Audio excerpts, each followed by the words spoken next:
tell you that much. 100%. So JB also was asked a question, and last year we saw a lot of Isaiah Stewart, Jalen Duren, two big lineups.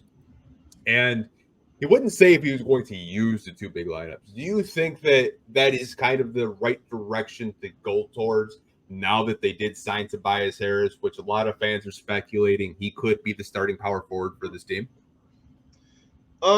Yeah, I think that makes way more sense than starting him and Paul Reed or him and Beef Stew. Like, yeah, I think that kind of makes more sense because they need to play. Again, we keep speaking of their strengths. This is a athletic team. This is a team that is versatile in terms of positions that they can play, and you now have shooters. So if that's how you're going to want to play, you got to spread things out, especially when you have a big man like Jalen Duren that's going to occupy a lot of space in the middle. You don't want two guys kind of clogging that space. If you have a Jaden Ivey who's as fast as he is, you want him to have as much space as possible to get to the rack.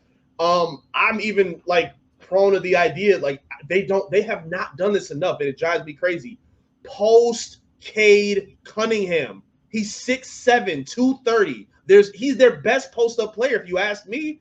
Like, he has the footwork that we saw in Oklahoma State, like the physicality, the intelligence, the ability to go up with up fakes. Like, he has that discipline in them. And if you run a two big lineup, you can't put him on the block to take advantage of that. And there's not enough shooting, or even with the passing that they had. Like, I remember watching Cleveland. They did a lot of sets where they had Evan Mobley rolled to like the free throw line. It's like the elbow. He would catch it, and then they would have a cutter dart to the basket immediately, or he would drop it off to a lob for Jared Allen.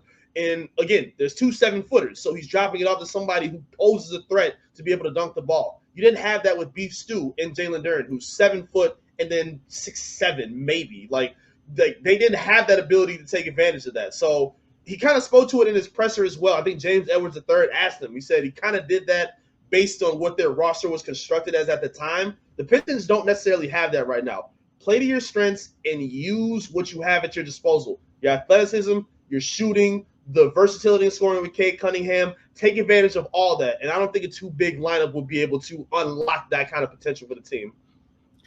It's kind of funny because, like, this isn't so much a JB Bickerstaff thing. It's something that the Detroit Pistons have been trying to do dating all the way back to Greg Monroe and Andre Drummond. Yes. Like, if you look at previous rosters, they've always tried to do this two big lineup thing. I mean, like even the Bad Boys did it a little bit, but I mean, you had Andre Drummond, Greg Monroe. Then you had an iteration where it did work with Blake Griffin and Andre Drummond when they were healthy. They didn't make the playoffs that year, but Blake did get injured. Then they're trying it now with Isaiah Stewart and Jalen Duren. It kind of seems like it's not so much a coaching decision, it's an organization decision at the top that's kind of getting forced. And if you don't have that personnel, to your point, you don't have a stretch four. Like I'll use a Lauri Markkanen, for example. You don't have a stretch big that can complement your center and complement everyone that's on the court. And then the lane is clogged. There's no spacing like we saw last year. I mean, there's screenshots of people on Twitter posting Cade, and there's like 5 people around him in the paint because there's no spacing.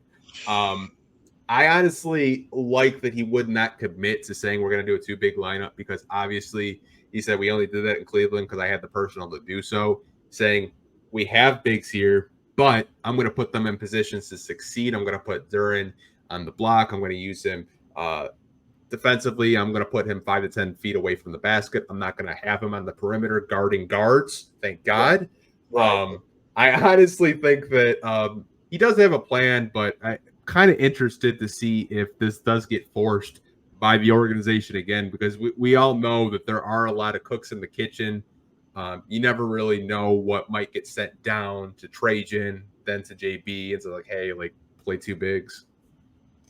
I just think now at this point they're kind of seeing, and you kind of spoke to the cooks in the kitchen, they're at least like doing specific roles and responsibilities. It's not like when they brought in Monty and everybody had different opinions about like what needed to be done in terms of bringing him in. I think the guys that Trajan has around him are assigned to different roles, and it makes sense for what they're speaking to.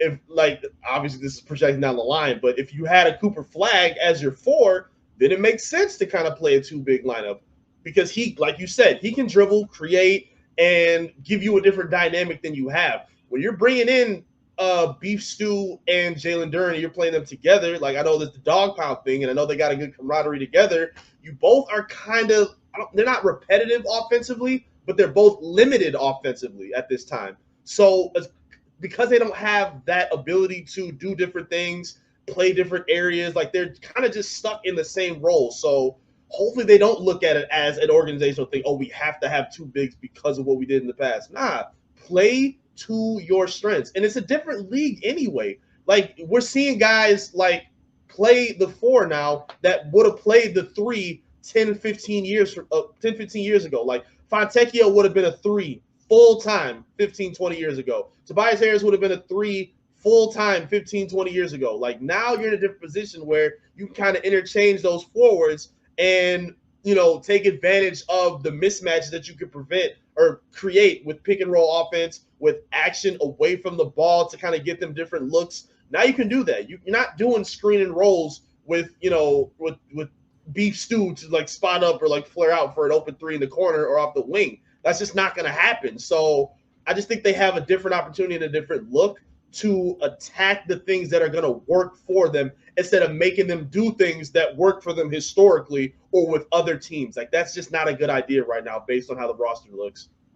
Yeah, I'm hoping that Trajan has full autonomy of what he wants to do with building a roster. We've seen it so far this year, and you know, JB has a lot to say of what he wants to do because, you know, I've been watching basketball since like the Grant Hill era, so I've seen all the two big stuff. I've seen what they've tried to do of recent years. I think the goal for this offseason, and I think they nailed it, was get perimeter spacing around your franchise player. Yep. And I think I could see Tobias Harris being the starting power forward. I could see maybe a Simone Fontecchio at the three because you want more spacing around Cade Cunningham. Maybe you put Asar in there as like that lockdown defender and start, you know, Beasley at the two. I don't know.